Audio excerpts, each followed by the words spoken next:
Filma ir 2:20.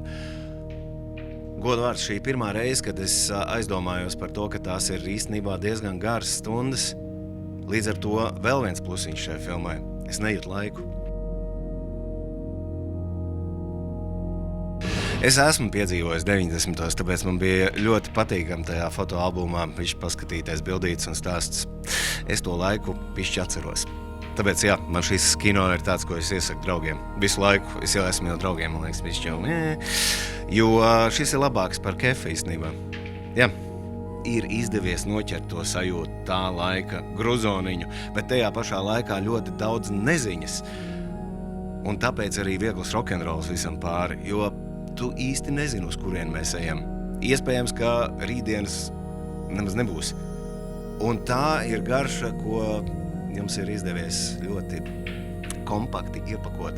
Kaut kāds šarms tajā visā bija, bet vēlreiz to laiku es izdzīvot negribu, bet uz kino gan aiziet.